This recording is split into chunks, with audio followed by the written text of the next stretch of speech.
सो भाई लोगों एक क्वेश्चन है, क्वेश्चन क्या है, in triangle ABC right angle at B if tan a is equal to 1/√3 find the value of sin a cos c plus cos a sin c।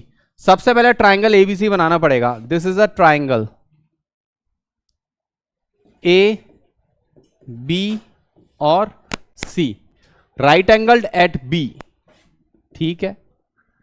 If tan a is equals to 1/√3, आपको tan a क्या दे रखा है 1/√3। So tan a is equals to 1/√3। अब देखिए tan a की बात अगर कर रहा है तो एंगल ये बनेगा नहीं बनेगा, तो tan थीटा क्या होता है परपेंडिकुलर ओवर बेस, तो tan के रेस्पेक्ट में परपेंडिकुलर ये बनेगा, tan a के रेस्पेक्ट में, फिर से रिपीट कर रहा हूं, tan a के रेस्पेक्ट में परपेंडिकुलर ये बनेगा, बेस ये बनेगा, तो परपेंडिकुलर कितना हो जाएगा BC और बेस कितना हो जाएगा AB। अगर tan C होता तो परपेंडिकुलर ये होता और बेस ये होता। इसमें मतलब और इसका मतलब समझिए, इसमें फर्क समझिए। अगर यहां tan a की बात कर रहा हूं तो परपेंडिकुलर ये होगा, बेस ये होगा। क्लियर सबको? कोई डाउट तो नहीं है किसी तरह का?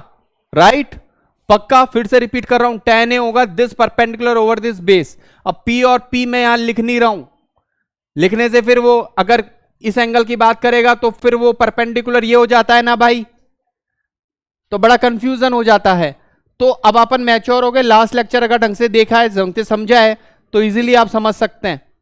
मैंने इस एंगल की बात कर रहा हूं तो इसके सामने वाला तो हो जाएगा हाइपोटेन्यूस, और अगर इस एंगल की बात कर रहा हूं तो 90 से जुड़ने वाली जो साइड हो जाएगी वो बेस, और ये दूसरी वाली, अगर मैं इस एंगल की बात कर रहा होता तो 90 के साथ वाली और ये परपेंडिकुलर, ये बेस और ये परपेंडिकुलर। लेकिन अभी फिलहाल ये एंगल चाहिए तो ये बेस और ये परपेंडिकुलर, तो perpendicular over base that is BC upon AB।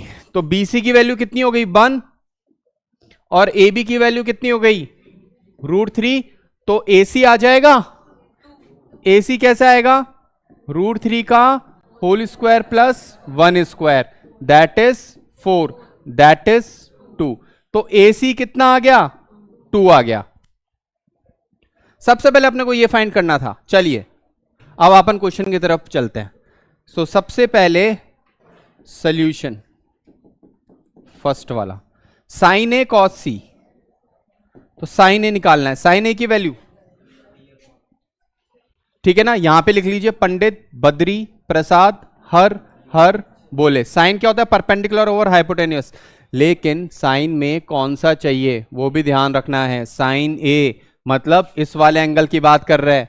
अब कई लोग क्या कर देते हैं परपेंडिकुलर ओवर हाइपोटेन्यूस यूं कर देते हैं, क्योंकि 7वीं से वही आदत लगी हुई है।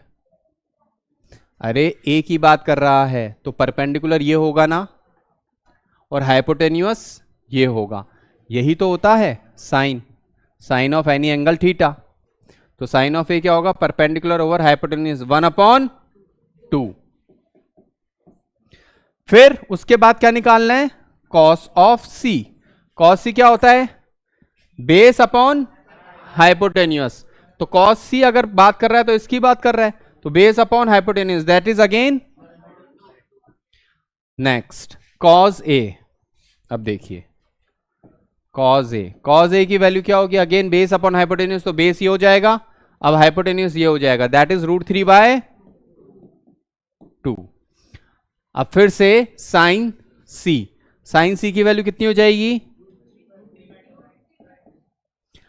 Perpendicular over hypotenuse that is √3/2। अब एक बार इसको अपन सॉल्व करते हैं।